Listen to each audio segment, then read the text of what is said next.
The heroes of the hour return. We but did our duty, my lord. It was the memories of fallen friends and not our heroism which saw us through at the last.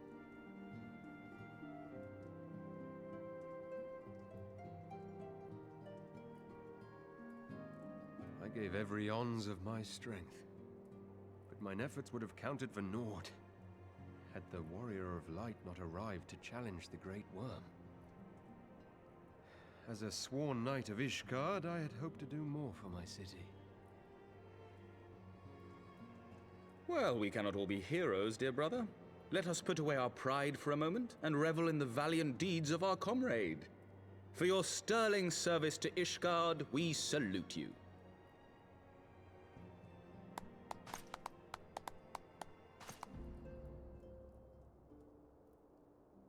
And while we're on the subject of valiant deeds, I believe I myself have earned some small measure of recognition. Under my watchful command, the ballistas of the Outer Ward struck down a veritable swarm of Dravanian invaders. My lord's command was certainly watchful. He bravely watched as the siege crews took aim, and continued to watch as countless wyverns met their end. Indeed, the ward's defenders proved so well drilled that my lord had little occasion to stop watching.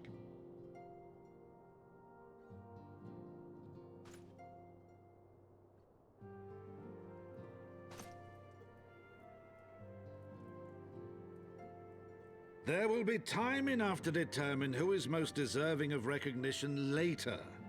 Our friends are doubtless weary from their exertions. I had chambers prepared in expectation of your return. You are welcome to retire at your leisure.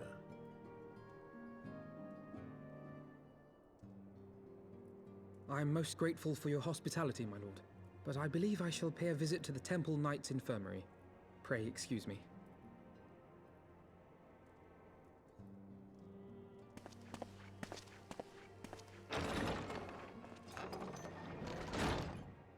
Our master Alphino has grown. The plight of his stricken brother-in-arms pains him more than his own hurts. In which respect he has come to resemble you, Warrior of Light.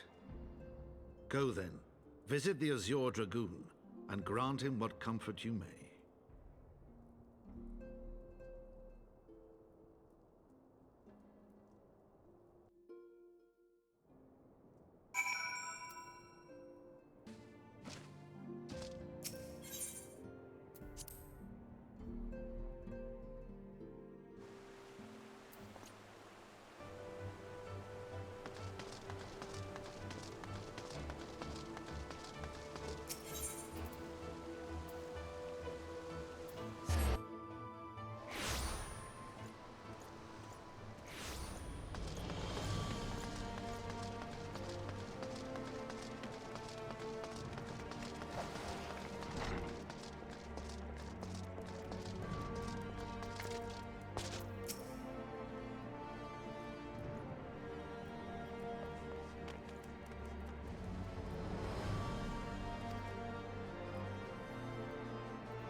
Astinian!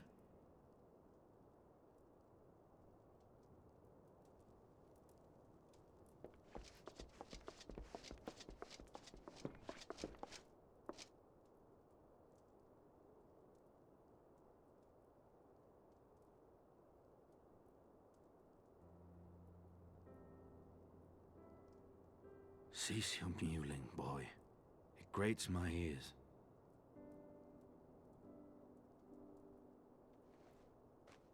Forgive me. When I saw you awaken, I could not... It was such a relief. We feared you might never wake up. Now, Astinian. If Master Alphino thought any less of you, you would still be Nidhogg's plaything. Or dead.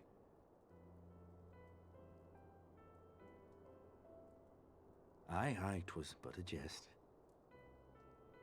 I thank you, Alphino. And you too, Warrior of Light. Quite how you managed to persuade Hraesvogr to aid in his brood brother's downfall I cannot imagine. But full glad am I that you did. Yet again, you have achieved the impossible.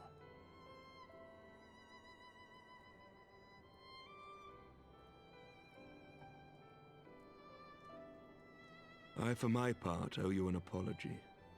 When last we met, I did willingly loose an arrow at your heart.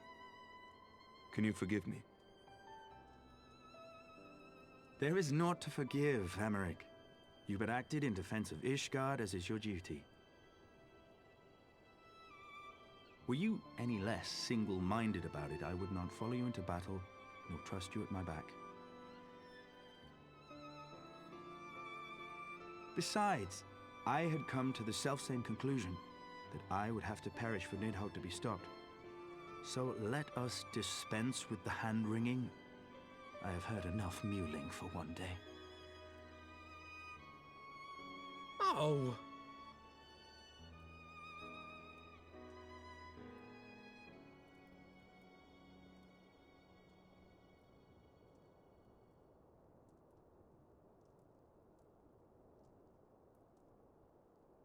The tendrils of Nidhogg's foul presence bound up every fiber of my being, usurping my senses, but I yet retained some trace of awareness.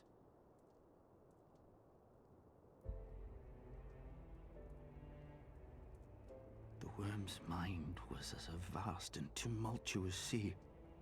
Endlessly its black waters churned, his grief and despair at Ratatoska's murder never calming, never receding. Driven by this surging current came wave upon wave of unrelenting rancor. It was the very image of my own heart. There I saw the dark reflection of the hatred I felt after Nidhogg slew my family, when no path remained save vengeance against dragonkind.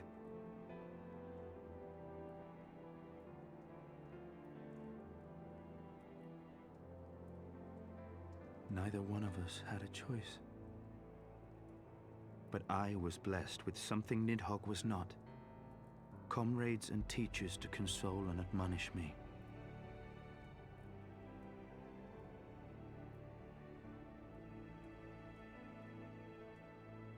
Had I not had them to gainsay my obsession, it would surely have consumed me as Nidhogg's did him, and we would have been in all respects alike.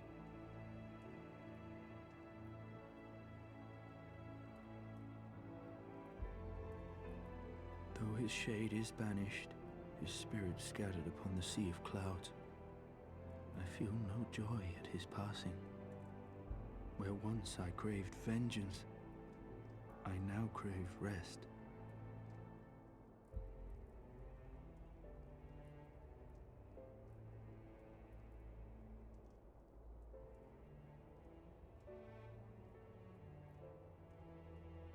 Lord Commander, my hunt is at an end. I would lay down the mantle of Azure Dragoon. My friend.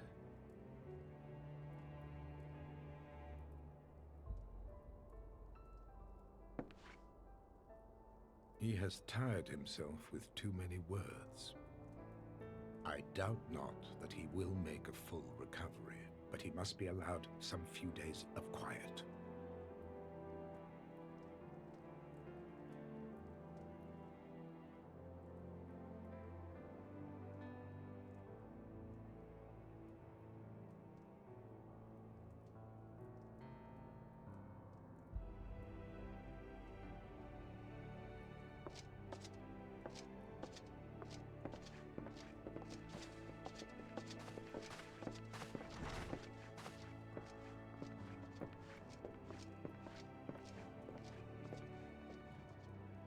I too must see my path to its end.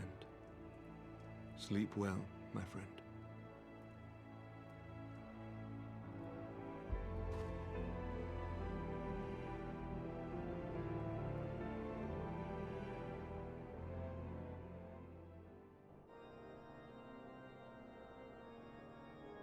Following the battle with Nidhogg on the Steps of Faith, Sir Emeric called an assembly that he might make his final proclamation as acting head of state.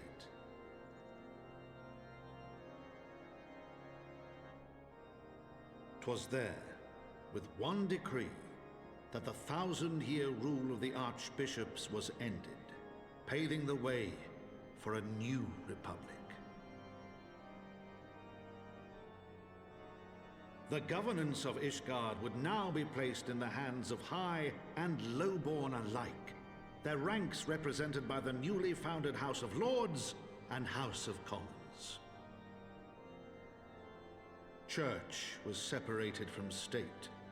The foundation for change had been carefully laid, and the reforms proposed by Ishgard's new government passed into law without incident. His duty done, Emeric de Burrell gladly stepped down from the Archbishop's dais, only to be raised unto the highest seat in the House of Lords.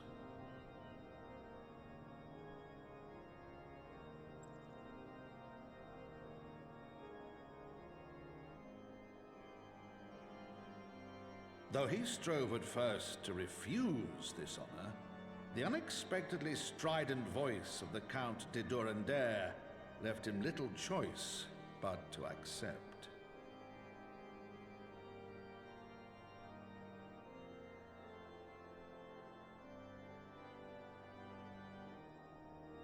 And so it was that the winds of gentle revolution came to stir.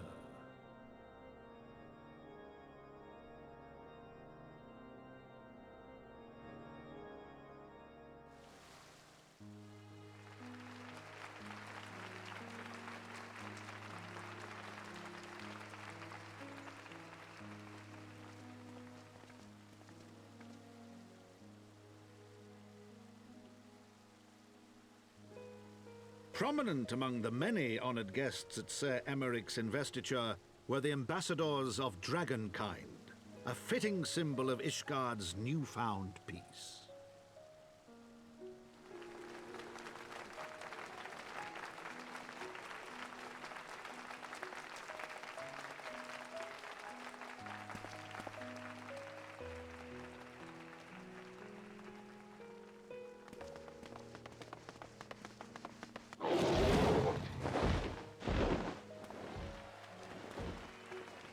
The people looked on in awe as he soared through the heavens on Dragonback.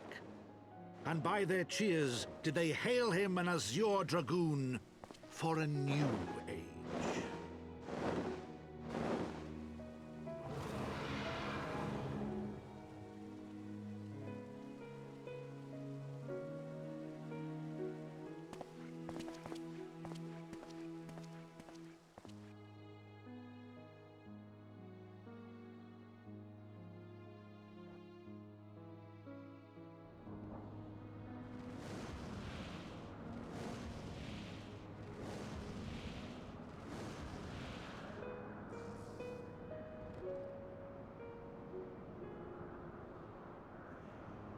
Thus were the notes of the Dragon Song rewritten, the din of war giving way to a rising litany of peace and